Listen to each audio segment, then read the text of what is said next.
This video was made possible by viewers like you. Thank you. When I was younger, I had a book about famous paintings. I didn't know anything about art theory yet, so whenever I looked at a painting by Jan van Eyck or Vincent van Gogh, I'd be left wondering as to how they made their paintings. In Jan van Eyck's case, his paintings were stunningly realistic, as Vincent van Gogh's use of color and brushstrokes gave his paintings a very cozy, colorful feeling that I liked. When I got older, I started watching art YouTube videos and looking at art on Pinterest. This exposed me to a huge amount of art styles I had never seen before, and that melting pot of different art styles heavily influenced my current art style. But I don't want to talk about art styles in this video. I want to talk about something that was, whether I was thinking about it or not, always on my mind as a beginner artist. Secrets. This episode of May Makes Art is called Art Secrets. When I was a beginner artist, I was convinced that skilled artists had, from their many years of making art, learned art secrets that allowed them to make beautiful, jaw-dropping art. If you didn't know what these secrets were, then you would just be stuck as a beginner or intermediate artist until you learned them. So when I was a beginner artist, my goal was to learn what these secrets were so I, too, could make beautiful art. I learned art theory, watched a frankly insane amount of art tutorials, and did different art exercises like pose studies, color studies, light studies, and using references. I even wrote down notes about what I learned in the pages of my sketchbook so I wouldn't forget them later. Whenever I draw, I can just feel when I can't draw something. It's like bumping into an invisible wall. Sometimes I can break through the wall with references and patience, and other times I can't. Other times it's not a skill issue, but a visualization issue. The invisible wall comes in the form of me not knowing how to interpret something into 2D, stylize something, or see it in my mind's eye. References can help with this sort of thing too, but I feel like color and light are especially difficult for me to stylize in a convincing way. Whenever I run into these invisible walls when I'm drawing, it feels like boundaries in a video game, like an area you can't get into because your level is too low. Every so often, with enough practice, trial and error, and learning, I can, quote-unquote, level up. Leveling up is hard to describe, but it almost always happens one of two ways. One, I realize a new truth about art and make a drawing with that truth that's leagues above drawings I usually draw. Or two, after a lot of quote-unquote grinding, I make a drawing that's leagues above what I usually draw. After I level up, future drawings feel easier to make and look closer to how I want my art to look. Now, you're probably wondering about what I meant when I said realizing a new truth about art. Out of the two options, this is the most sudden way I've leveled up in the past. It usually happens when I'm watching a video about art or reading about art theory and then something just clicks. To give an example, once I was watching this video by Shuin Art. I'll have a link to it in the description as well as Shuin Art's channel.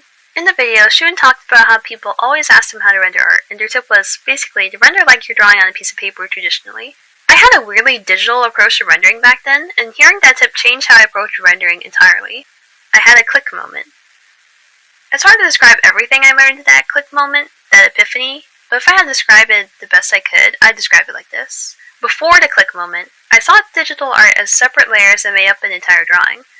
Making messy layers or having multiple elements in one layer, like the arms and legs of a character instead of just the arms, was just crazy.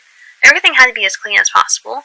Despite all this, I wanted a messier, painterly art style with lots of texture, color, and detail, like Shuin Art's art style, which is still a huge inspiration to me today.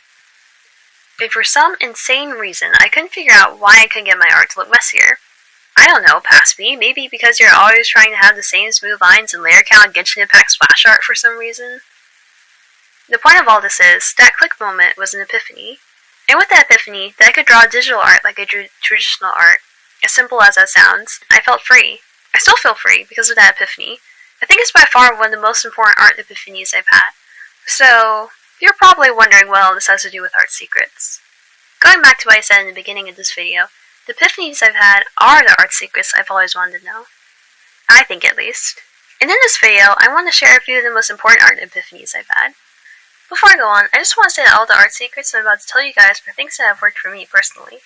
These things work for me, but they might not for you, so just keep that in mind. First, art secret number 1. You don't need a million layers.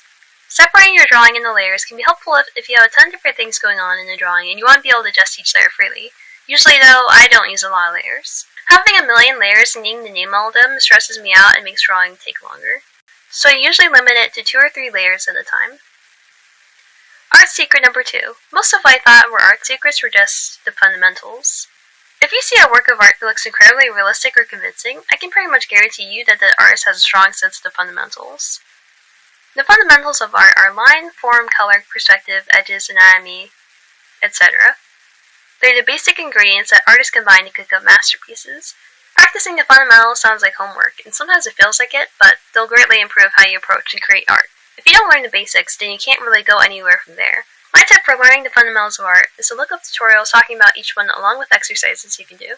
My recommendations are to do color studies, light studies, anatomy studies, and use references a lot.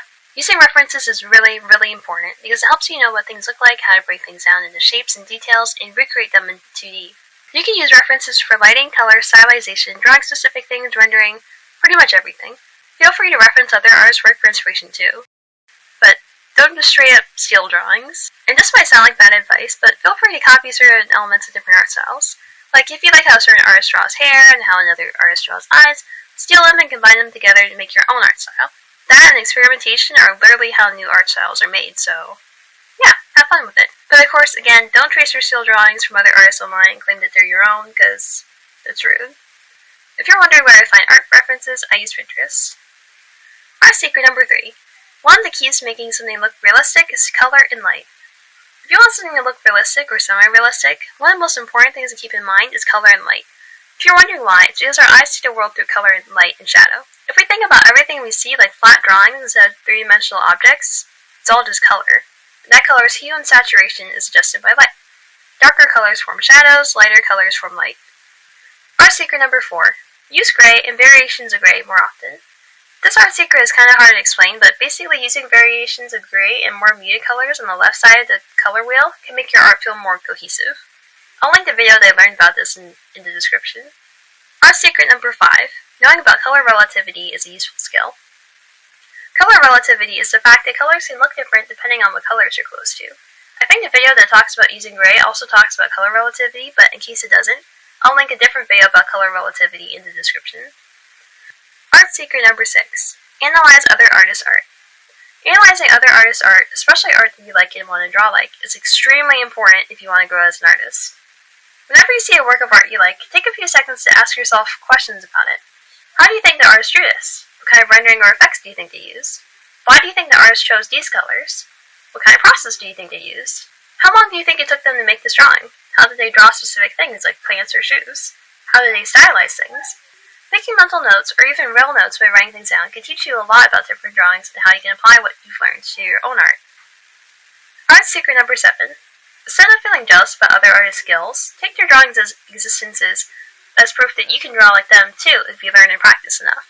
Because if another regular person is crazy skilled at art, that means you can be too. Also, be sure to analyze art you might feel jealous of, because your jealousy is a sign that you really like that art and want to be able to draw like that. Art is self-expression. When you make art, whether you want to or not, you're expressing something about who you are. I find that incredibly interesting, because I think people are interesting. People's minds are infinitely unique and interesting in their own ways. People contain multitudes. People are infinite. Art is like a hand that parts the curtain of the soul, letting you catch a small glimpse of it in a moment. So in a way, art is like a snapshot into infinity. Anyway, I'm gonna go play Minecraft now.